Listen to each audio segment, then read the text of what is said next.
Yeah, both actually. So we've had both grant funding and we've done crowdfunding as part of our last round where we took angel investment as well. So it was all together. And so I'll tackle them both separately because they are a little bit different. Grant funding can be quite manually laborious. So filling out applications. My recommendation with that is that almost all applications have the same questions in them. They might be slightly changed a little bit. So if you can have a doc of generic answers for grant applications, then it's much easier to twist and mold them into the right application rather than starting from scratch. And then if you keep that master doc updated, then it actually is going to allow you to sort of never really need to sort of think too much on the spot with a grant application.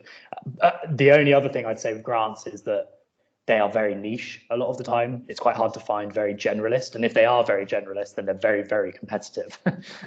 So you either need to be really, really good at getting your proposition across in writing without your personality, right? You know, you've got a limited word count and I really hate it, but but you need to, you know, it's a skill in itself. And we've had some support through that as well, through Innovate Edge, through the Innovation Grant Mentoring Project here in Norfolk, and then also from our advisors as well, who sit as innovator assessors. So even with all of that advice, it's still quite hard for a grant application. On the flip side of that, the crowdfunding aspect, I think it's an absolutely brilliant tool for bringing your community into your company as one line on the cap table, so it doesn't become too messy.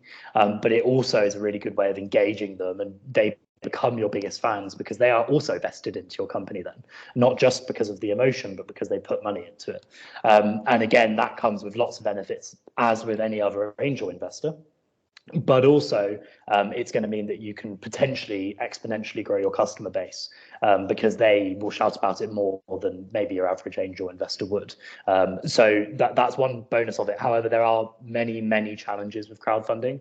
Don't do it too early. So we did it pre-revenue, pre-product, and it was really hard. So we're really proud that we've got like 350 people for a crowdfunder, but you know, it's really difficult to engage people who don't know you already when you're not showing them anything other than like a really pretty pitch, right? A pitch deck or a video. And it's the same with angel investors, but with angel investors, you can nurture that a bit more. So you can have one-on-one meetings, you can show them the MVPs. With a crowdfunding platform, your pitch is up there and that's it, right? Like, so then you've just got to hope and you've got to put the marketing in. It takes a lot of time. So I think, yeah, crowdfunding is a really good way to engage your community, but probably better to be done when you have a pretty large community there who know and use your platform, because then it's much easier for them to buy in on it because they're using it, where you don't have to sort of do the hard sell. Yeah, I do. The grants, first of all, because we've had some frustrating experiences, but some positive experiences. I guess the frustrating ones have been around quite a lot of the EU funding that is available because they have some particular criteria around the financial situation of the business in terms, and it really is quite difficult if you're a startup, if you haven't reached profitability yet, if you've got some accumulated losses from previous years, you'll fall foul of quite a few of the EU criteria for EU funding grants. So that's been quite frustrating because a lot of these grants are supposedly aimed at startups and new and growing business trying to scale, and yet so many of those businesses aren't going to be able to meet the criteria for that funding. One of the best routes we found though was with the DTI, which isn't EU funding, it's UK government funding, and we've had some excellent help from DTI in terms of their internationalization funds. Okay. Not too difficult to, there's not too much paperwork to fill in, and potentially up to 40-50% funding for initiatives that are going to expand your sales internationally. So definitely worth contacting your local DTI rep. And then in terms of crowdfunding, I think it's again, about going into it with open eyes, because you can get carried away with all of the publicity and profile that crowdfunding can bring if it's successful and if it's pushed well. But increasingly, I found that it's quite expensive, especially if you're not raising a significant amount.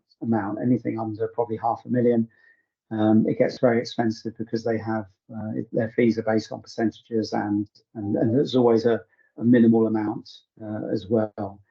So, and also they will always encourage you to spend more on the marketing and publicity. So they have add-on services which they sort of expect you to take. And then the other thing which people don't realise with crowdfunding is that the percentage that they expect, if you're trying to raise, say, £1 million, increasingly they're looking for you to bring 60, 70, sometimes 75% of that to the table already committed.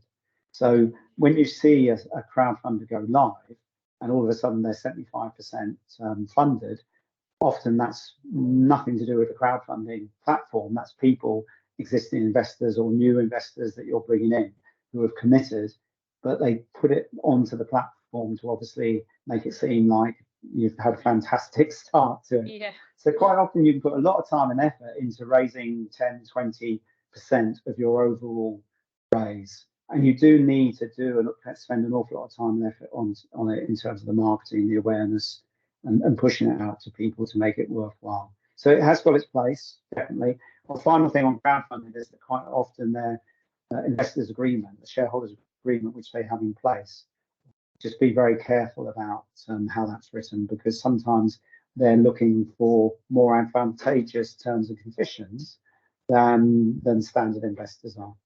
They are very protective because they're what we call a nominee investment route. They represent the hundreds of people that micro invest in you. They've got very tight, sometimes restricted conditions in their agreements, which you wouldn't normally see in a general investment agreement.